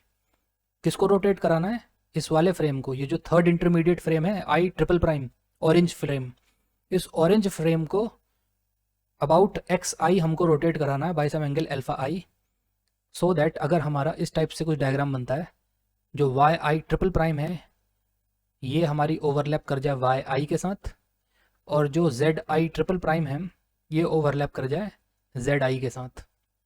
So rotation की वजह से क्या होगा, ये जो ऑरेंज फ्रेम है ये अपने आप को मेरे को जूम कर लेने दो एक बार, यस, ये जो यहाँ से आएगा और इस पे ओवरलैप कर जाएगा। सिमिलरली ये जो जेड आई है, बिकॉज ऑफ रोटेशन ये अपनी क्या होगी, रोटेट होने के बाद इस पर क्या हो जाएगी, अलाइन कर जाएगी, ठीक है ना। इस वजह से क्या होगा, अल्टीमेटली हमको जो हमारा फ्रेम बनेगा वो सिंपली एक्स आई, वाई आई और जेड आई के ऊपर ओवरलैप करता हुआ मिलेगा, ठीक।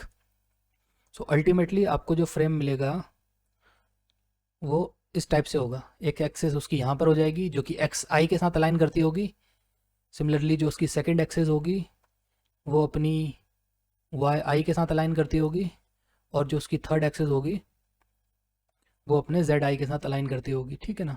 सो आपने क्या करा, अगर मैं इस ब्लैक वाले को फ्रेम आई माइनस वन बोल दूँ, अब हमने क्या करा, फ्रेम आई माइनस वन को सिंपली इस फ्रेम आई के साथ अलाइन कर दिया जो कि अपना ब्लू कलर में रिप्रेजेंट है। तो ये करने के लिए हमको टोटल 4 ऑपरेशन लगे। ये चारों ऑपरेशन मैंने एक एक करके आपको समझाने की कोशिश की है। Late us now mark it. सबसे पहले हमने क्या ऑपरेशन करा, हमने क्या करा, ट्रांसलेशन अलोंग जेड एक्सेस, इसको ऑपरेशन 1 बोला हमने। इस ब्लैक फ्रेम को हमने क्या करा, ट्रांसलेशन अलोंग जेड एक्सेस करा, है ना। ये जो जेड आई माइनस वन है इसके अलोंग इसे ट्रांसलेट कराया और हम इस रेड वाले फ्रेम तक पहुंच गए। ट्रांसलेशन करी हमने बाय डी आई अमाउंट से हमने इसे ट्रांसलेट कराया और हम रेड वाले फ्रेम पे पहुंच गए जो कि अपना फर्स्ट इंटरमीडिएट फ्रेम है आई प्राइम। अब हमने क्या करा, ये जो हमारा इंटरमीडिएट फ्रेम है रेड कलर में, इसको हमने रोटेट कराया about z I minus one, यानी कि rotation about z axis by some angle theta i. This is operation number 2। ये करने के बाद हमारा जो एक्स एक्सिस था, ये जो रेड वाला एक्स एक्सिस था, ये हो गया अलाइनमेंट में आ गया अपने दिस ब्लू एक्सिस। ये जो अपनी एक्स आई है ना, एक्स आई के साथ ये जो अपनी रेड वाली एक्स एक्सिस है ये अलाइनमेंट में आ गई। इसको हमने शो करा ग्रीन कलर से और हमको सेकंड इंटरमीडिएट फ्रेम मिला आई डबल प्राइम, ठीक। अब हमने क्या करा, इस ग्रीन वाले फ्रेम को यहाँ से उठाकर ट्रांसलेट कराया by some distance a i. So this is translation along the x axis. इसको हमने एक्स आई के अलोंग ट्रांसलेट करा ना। So this is third operation. So green frame की जगह हमको ऑरेंज फ्रेम मिला जिसमें कि हमारी एक्स आई डबल प्राइम यानी एक्स एक्सिस एक्स आई के साथ में ऑलरेडी अलाइंड थी। सो बचा क्या, वाई और जेड एक्सिस। वाई और जेड एक्सिस बचने की वजह से हमने क्या करा, फिर एक फोर्थ ऑपरेशन लगाया, that is rotation about the x axis. X i के अबाउट हमने रोटेट कराया so that ultimately y axis, ये जो वाई आई है इसके साथ अलाइन हो गई और ये जो जेड एक्सिस है ये जेड आई के साथ अलाइन हो गई। इस तरीके से हमने एक फ्रेम को पकड़ा आई माइनस वन को, इस फ्रेम को उठाया, इसको पहले ट्रांसलेट कराया, फिर रोटेट कराया, फिर इसको यहाँ से ट्रांसलेट कराया और फिर रोटेट कराया, सो दैट अल्टीमेटली हमने इसको फ्रेम आई के साथ में कोइंसाइड करा दिया, ठीक है ना। तो कोई भी जनरल बॉडी को जब आप 3D में मूव करोगे, so as you can see यहाँ पे सबसे पहले हमने करा ट्रांसलेशन, फिर करा हमने रोटेशन। तो this translation and rotation combined operation को we call it the screw operation. ये स्क्रू काइनेमेटिक्स और स्क्रू एल्जेब्रा में यूज होता है, that is some advance concept, but आप स्क्रू को ऐसे एज्यूम कर सकते हो, कोई भी बॉडी का 3 डायमेंशन में मोशन है that can be represented with the help of general screw motion. That means कोई भी बॉडी, जैसे आप स्क्रू को टाइट करते हो ना, सो कोई भी बॉडी है अगर वो रोटेट भी कर रही है और वो ट्रांसलेट भी कर रही है, so you can define the entire kinematics.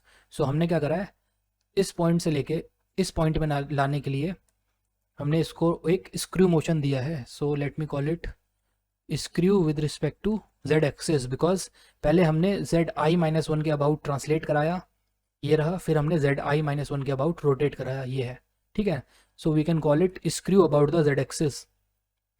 उसके बाद जब हमारे पास ग्रीन वाला फ्रेम आ गया आई डबल प्राइम, इसको आपने क्या करा, यहाँ से ले जाकर सबसे पहले आपने क्या कराया, इसको ट्रांसलेट कराया by some distance a I along x axis.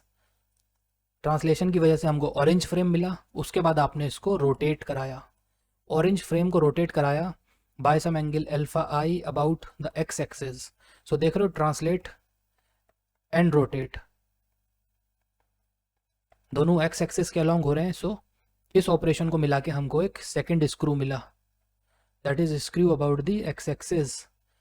So ये हमारे पास 4 बेसिक ऑपरेशंस हो गए अपने DH एल्गोरिदम के। सो this is operation 4।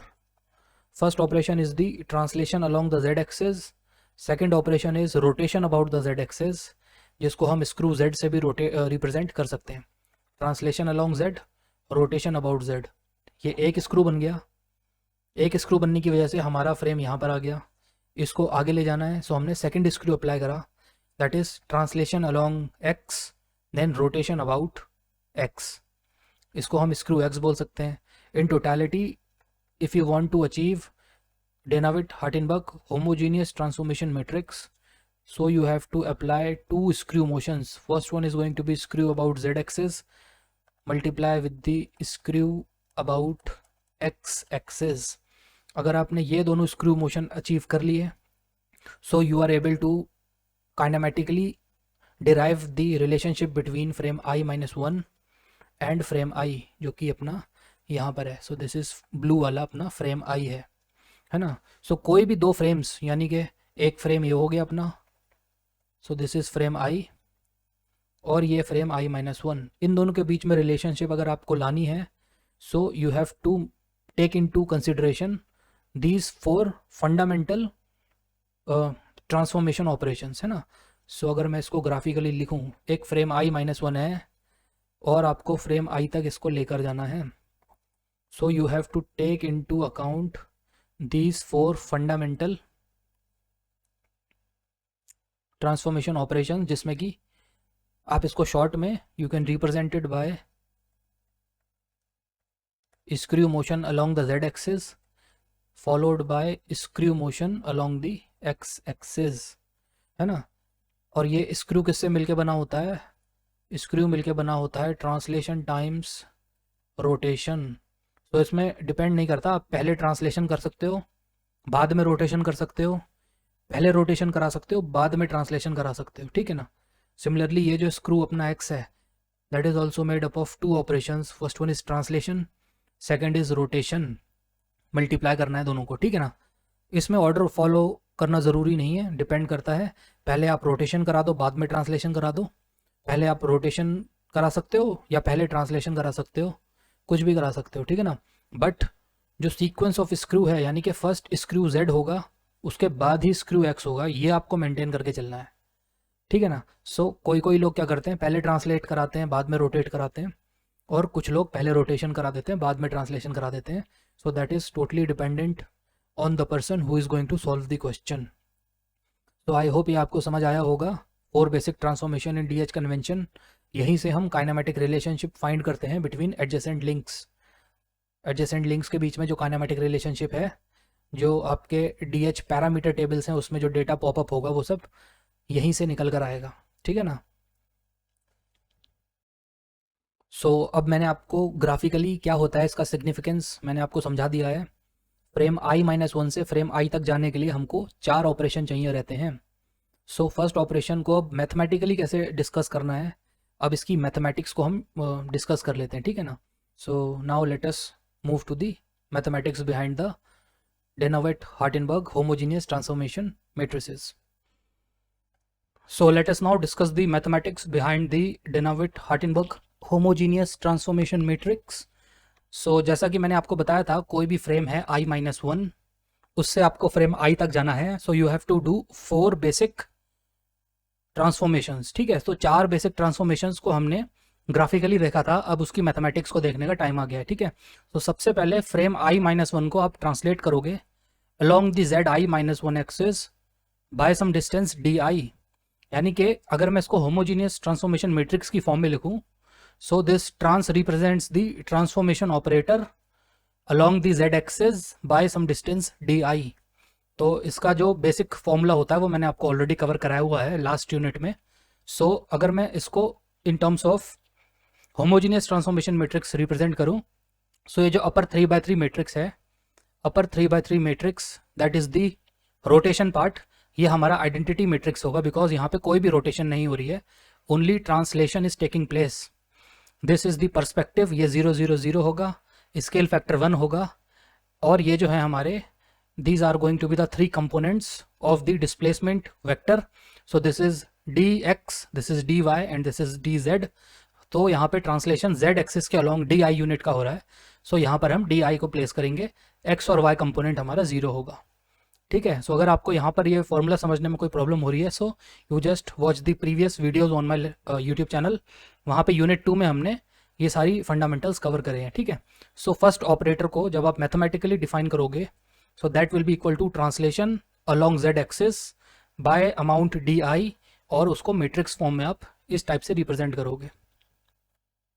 Now second operator is the displaced frame i prime is now rotated about the zi-1 axis by some angle theta I, that will be bringing the xi-1 axis into alignment with the xi axis। so इसको अगर मैं homogeneous transformation matrix की form में लिखूं, so it should be a rotation operation along the z axis by some angle that is theta I। so अगर मैं fundamental rotation matrix का formula लिखूं in terms of 4x4 homogeneous transformation matrix, so उसको हम symbolic form में ऐसे represent करते हैं, और उसको एक मैट्रिक्स की फॉर्म में आप इस तरीके से रिप्रेजेंट करते हो। सो this is the 4x4 homogeneous transformation matrix. इसका जो अपर 3x3 मैट्रिक्स है, ये जो अपर 3x3 सब मैट्रिक्स है, this is the formula for rotation by some angle theta i with respect to the z axis, ठीक है। सो ये अपना फंडामेंटल फॉर्मूला है। जो आपका डिस्प्लेसमेंट पार्ट है वो 0 है because only rotation is taking place, perspective is 0 and scale factor is 1 in case of robot kinematics. Similarly हम अपने थर्ड ऑपरेशन को डिस्कस कर लेते हैं। यहाँ पे जो हमारा ट्वाइस डिस्प्लेस्ड फ्रेम है, यानी कि i prime, i double prime, ये आई डबल प्राइम को आपने ट्रांसलेट कराया है along the x i axis by some distance a i, ठीक। सो इसको होमोजीनियस ट्रांसफॉर्मेशन मैट्रिक्स की फॉर्म में आप इस टाइप से रिप्रेजेंट करोगे, और सिंबॉलिक फॉर्म में आप इस टाइप से रिप्रेजेंट करोगे। So this trans represents the translation operator. X जो है, एक्स रिप्रेजेंट करता है किस एक्सिस के अलॉन्ग आप ट्रांसलेशन कर रहे हो, कॉमा लगा के जो सेकंड पैरामीटर है a i, this is the amount और द यूनिट और the magnitude of distance that is going to be travelled along the x axis. So because एक ट्रांसलेशन ऑपरेटर है, इसका जो रोटेशन पार्ट है अपर 3x3 सब matrix, this is going to be 0, और जो इसका डिस्प्लेसमेंट मैट्रिक्स है, इसका x component is going to be a i, rest all the components are going to be 0। This is perspective, ये 0 हो जाएगा, स्केल फैक्टर भी 0 है। Now let us discuss the fourth operator. Finally जो हमारा 3 times displaced frame है, यानी कि i ट्रिपल प्राइम, उसको हम अगेन रोटेट कराएंगे about the x i axis of frame i by some angle alpha i, that is going to bring the frame i-1 and frame I into complete coincidence। तो in terms of symbolic representation, अगर मैं symbolic representation की बात करूं, तो I can write this translation operator as, ये trans का मतलब translation, x का मतलब है along x axis, सॉरी यहाँ पे रोटेशन होना चाहिए, आई एम सॉरी, ये यहाँ पर रोटेशन होगा, ठीक है, because we are doing a rotation operator। so okay, so in place of translation I have to use this symbolic term for the rotation operation, ठीक। यहाँ पे रोटेशन हो रही है along x axis by some angle alpha I, ठीक। in terms of symbolic notation we are going to use this notation, that is ROT, that signifies the rotation about the x-axis by some angle alpha I, और इसको जब हम homogeneous transformation matrix की form में लिखेंगे, सो जो अपर 3/3 सब matrix है, ये जो अपर 3/3 सब मैट्रिक्स है, this is the formula for rotation about the x axis by some angle alpha i. ठीक, ये जो ऊपर का 3x1 मैट्रिक्स है, this is the displacement vector. इसके तीनों कंपोनेंट जीरो होंगे because we are only doing pure rotation, यहाँ पे कोई भी ट्रांसलेशन नहीं हो रही है। जो नीचे का 1x3 सब मैट्रिक्स है, this is perspective, that is 0 और scale factor is equal to 1। ठीक है, सो इस तरीके से हमने अपने 4 ऑपरेटर्स को डिफाइन कर लिया है। So ultimately we are now going to derive the homogeneous transformation matrix. So now we are going to calculate the overall transformation matrix, which is going to map frame I to frame I minus 1, and it can be described as a combination of 4 basic transformations. 4 basic transformation जो अभी हमने discuss करी हैं, जिनकी mathematical matrix form हमने अभी discuss करी हैं, उन चारों को जब आप कंबाइन करोगे, so you are going to get the overall transformation matrix that is going to map frame I to frame I minus 1. ठीक है ना? So we are going to use the moving coordinate axis, that is we are going to use the Euler's angle representation. So आप fixed axis से भी कर सकते हो, fixed angle representation से भी आप कर सकते हो, but we are going to use Euler angle representation. तो इसी को हम moving angle या moving axis representation भी बोलते हैं। यहाँ पे जो फर्स्ट ऑपरेशन होता है, that is going to be placed on the extreme left hand side and the subsequent operations are going to be post multiplied, है ना, ये पोस्ट मल्टीप्लिकेशन होती है इसमें। So if I write the overall transformation matrix of some frame i with respect to the previous frame, that is I minus 1, so this is going to be the matrix multiplication of the 4 individual homogeneous transformation matrices. So सबसे पहले हमने जो first operator किया था, so this is translation along z axis by some amount di। उसके बाद जो हमारा सेकंड ऑपरेटर था, that is rotation about the z axis by some angle theta i। उसके बाद जो हमारा थर्ड ऑपरेटर था, that is again translation but along x axis by some distance ai। After that हम उसे मल्टीप्लाई करेंगे fourth operator से, that is the rotation about x axis by some angle alpha i। ठीक है ना? So first operation को हम extreme left पे लिखेंगे, उसके बाद we are going to post multiply successive operations. ठीक है ना? So this is what we have already discussed in the Euler angles representation of the orientation. So अब आप क्या करोगे, ये जो इंडिविजुअल 4 मैट्रिसेस हैं, आप इनके जो मैट्रिक्स वैल्यू है वो यहाँ पे पुट करोगे। बट बिफोर दैट अगर आप नोटिस करो एक चीज़,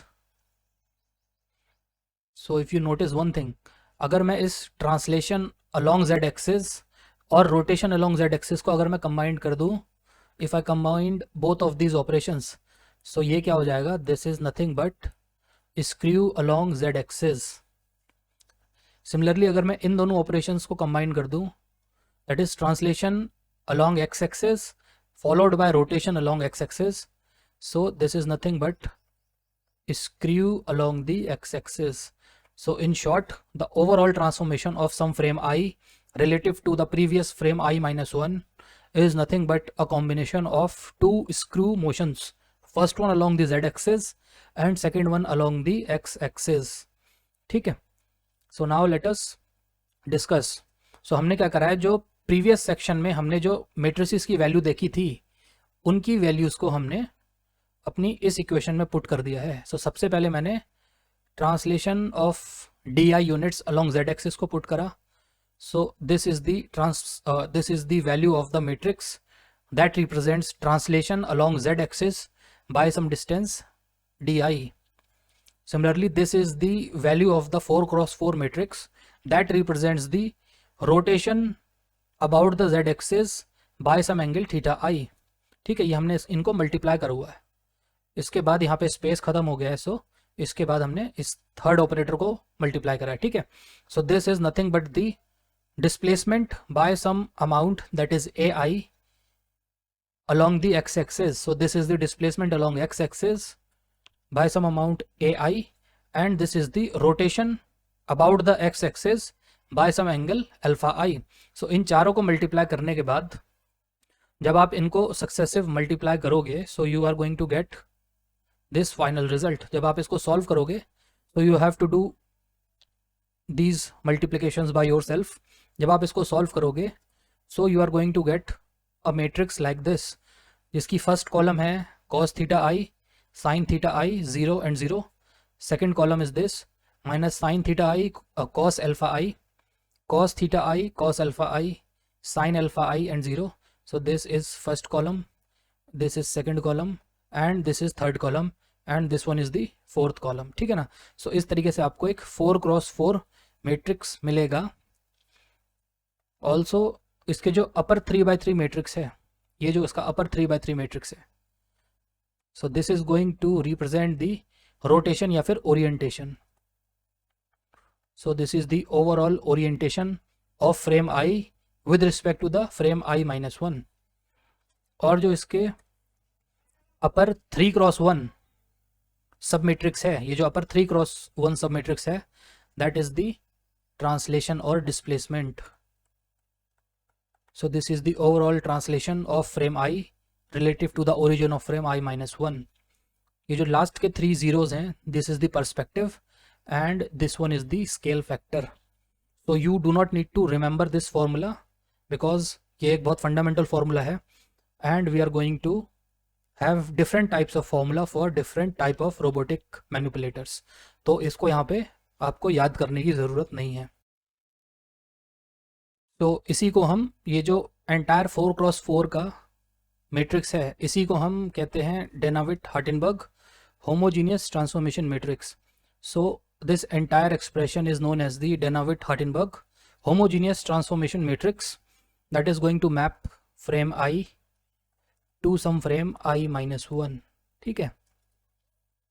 So this transformation describes the position and orientation of frame I relative to the previous frame, that is frame I minus 1, and it completely specifies the geometric relationship between these links in terms of the 4DH parameters. ये जो 4DH parameters हैं, इन्हीं की terms में हमने अपने पूरे के पूरे ट्रांसफॉर्मेशन मैट्रिक्स को डिस्क्राइब करा है. सो यहाँ पर आप देख सकते हो अपने 4DH parameters. So this is theta i, ये हमारा पहला DH पैरामीटर है. दिस इज DI, ये हमारा सेकंड DH पैरामीटर है. इसके बाद आता है AI. So you can C AI, ये अपना AI है. ठीक है ना. This is third DH parameter. उसके बाद आता है अल्फा आई. सो अल्फा आई ये हो गया, ये हो गया, बहुत सारी जगह पे अल्फा आई है. ठीक है ना. So in terms of 4DH parameters, that is theta i, DI, AI and alpha i, हमने क्या करा है, अपने पूरे के पूरे होमोजीनियस ट्रांसफॉर्मेशन मैट्रिक्स को डिस्क्राइब कर दिया है. और इसी को हम कहते हैं Denavit-Hartenberg homogeneous transformation matrix of frame i relative to frame I minus 1. So you do not need to memorise this giant formula because हर एक रोबोट मैनिपुलेटर के लिए ये फॉर्मूला आपका अलग टाइप से डिफाइन किया जाएगा. तो ये बेटर है जब आप किसी पर्टिकुलर रोबोट मैनिपुलेटर को, उसके फॉरवर्ड काइनेमैटिक्स मॉडल को सॉल्व करोगे, सो आप इसको स्क्रैच से डिराइव करो, वो ज़्यादा बेटर है, instead of just remembering this giant formula and then putting the values in this formula. इस फॉर्मूले को याद करके इसमें वैल्यू पुट करके आप हो सकता है आंसर ले आओ, but you will not get the skill to solve that particular question. So मैं तो यही सजेस्ट करूंगा कि आप DH पैरामीटर टेबल बनाओ और अपने फॉर्मूला को स्क्रैच से डिराइव करो. That is going to be very much useful in practical life. तो इसी के साथ हमने अपने DH एल्गोरिदम को अच्छे से डिस्कस कर लिया है. We have also discussed the kinematic relationship between different frames and how to derive the overall homogeneous transformation matrix in terms of the matrix mathematics. हमने मैट्रिक्स मैथमेटिक्स की हेल्प से overall transformation matrix को derive कर लिया है. That is nothing but a matrix function of the four Denavit-Hartenberg parameters. इसके बाद एक माइनर सा टॉपिक रहता है, that is loop closure equations. So loop closure equation क्या होती है, इसको समझने के लिए let us just take the help of some n degree of freedom serial manipulator. So जैसे कि आप देख सकते हो यहाँ पे मैंने काइनेमेटिक डायग्राम बनाया हुआ है. So this is the link 0, that is fixed link. This is link 1, this is link 2, link 3. ऐसे ही हमने क्या करा, एज्यूम कर लिया वी हैव n लिंक्स. हमारे पास बहुत सारे लिंक्स हैं. So n links, between n links there are different joints. So this is joint 1, joint 2, joint 3, joint 4 etcetera. ठीक. सो कोई भी n डिग्री ऑफ फ्रीडम का मैनिपुलेटर है that is going to consist of n+1 links from the base link to the end effector link. So the final position and orientation of the end effector यानी कि tool point, ये जो and effector है इसका जो tool point होता है जहाँ पर आप अपने टूल को या ग्रिपर को प्लेस करते हो, सो इस टूल पॉइंट की फाइनल कॉन्फ़िगरेशन यानी कि इसका final position and orientation with respect to the fixed base frame, it can be considered as a composite transformation matrix of n consecutive individual homogeneous transformation matrices relating successive adjacent frames until the base frame is reached. इसका मतलब ये है कि अगर मेरे पास different frames हैं, so this is frame 0, this is frame 1, this is frame 2, in between you have different frames, so let us assume this is frame n-2, ये अपना फ्रेम n-1 है और लास्ट में हमारे पास एक फ्रेम n है. ठीक. सो अगर मेरे पे इंडिविजुअल फ्रेम्स की होमोजीनियस ट्रांसफॉर्मेशन मैट्रिसेस हैं, अगर मेरे पे इंडिविजुअल फ्रेम्स के होमोजीनियस ट्रांसफॉर्मेशन मैट्रिक्स हैं, for example I have this is given और या फिर ये मेरे को पता है, so how am I going to calculate the homogeneous transformation matrix of the tool frame यानी कि एंड इफेक्टर फ्रेम, ये टूल पॉइंट का जो होमोजीनियस ट्रांसफॉर्मेशन मैट्रिक्स है रिलेटिव टू बेस, ये मैं कैसे निकालूंगा. This entire exercise is known as the loop closure equation. So इसको निकालने के लिए we have to take the composite transformation matrix. Composite transformation matrix में हमको क्या करना पड़ता है, we have to successively pre multiply. ये कैसे करना है मैं अभी आपको नेक्स्ट पेज पे. सो लूप क्लोजर इक्वेशन बोलती है कि मेरे पे इंडिविजुअल होमोजीनियस ट्रांसफॉर्मेशन मैट्रिसेस तो हैं, but I need to calculate the overall transformation matrix of the tool point with respect to the base frame. इसका मतलब है ये जो मैंने वेक्टर अभी डॉ करा है, ये वाला vector, this is going to represents the overall transformation of the tool point relative to the base point और द बेस फ्रेम. इसी को आप T n with respect to 0 भी बोल सकते हो अगर आपका टूल फ्रेम को आपने n से रिप्रेजेंट करा है तो. So how you are going to calculate this is what we are going to learn in this particular topic. ये वैसे आपको ऑलरेडी आता है बिकॉज हमने यूनिट 2 में इससे रिलेटेड कई क्वेश्चन सॉल्व करे हैं. So from the geometry of the link the transformation matrix that is the T n with respect to 0, it can be thought of as a resultant of a series of coordinate transformations beginning from the base coordinate system to the end effector coordinate system. इसका मतलब ये है कि सबसे पहले हमको अपना जो homogeneous transformation matrix है of frame n relative to frame n-1 इसको लेना है. इसके बाद you have to pre-multiply this with the transformation of frame n-1 relative to frame n-2. Similarly आप इस प्रोसेस को रिपीट करोगे so until you reach this particular transformation. So आप फिर फ्रेम 3 को ट्रांसफॉर्म कराओगे with relative to frame 2, then you pre multiply this with the transformation of frame 2 relative to frame 1, then you just pre multiply this with the transformation of frame 1 relative to frame 0.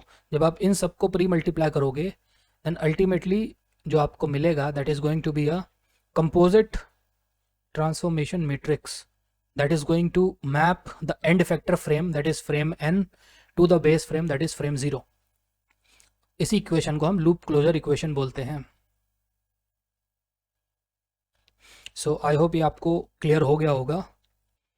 सो इस loop closure equation को जब आप solve करोगे so you are going to get again a 4x4 matrix. So उसका जो upper 3x3 होगा that is going to be the orientation और जो 3x1 होगा that is going to be the translation. So this transformation of frame n relative to frame 0, इसी को हम loop closure equation बोलते हैं. इसी को हम लूप क्लोजर इक्वेशन बोलते हैं और इसी को आप कह सकते हो technically this is nothing but the forward kinematics model of the n degree of freedom manipulator because it provides the functional relationship between the tool frame जिसको आप फ्रेम n बोलते हो, टूल फ्रेम की पोजीशन एंड ओरिएंटेशन यानी कि उसकी configuration को ये रिलेट करता है विद द फिक्स्ड फ्रेम. सो अगर आप इस मैट्रिक्स को देखो, so this upper 3x3 matrix, it represents the orientation of the tool frame, that is frame n, with respect to the base frame, that is frame 0. And this upper 3x1 submatrix represents the displacement या translation या position of the tool frame n relative to the fixed frame 0. So यही आपका, in a nutshell you can say this: if you can find these 12 elements, then you have successfully calculated the forward kinematics model of your serial manipulator. इसी को हम forward kinematics model बोलते हैं. Loop closure equation को ही आप consider कर सकते हो as forward kinematics model. So with this we have just concluded the topics of Danavitt-Hartenberg algorithm, the Danavitt-Hartenberg convention, and also we have discussed about the mathematics and geometrical aspects of the forward kinematics. इसी के साथ अब हम इस unit को conclude करने जा रहे हैं. From the next portion we are going to solve numericals on forward kinematics. So हम 10 से 15 न्यूमेरिकल सॉल्व कर लेंगे. सो इसी के साथ late me just conclude this lecture. Thank you very much for watching this video.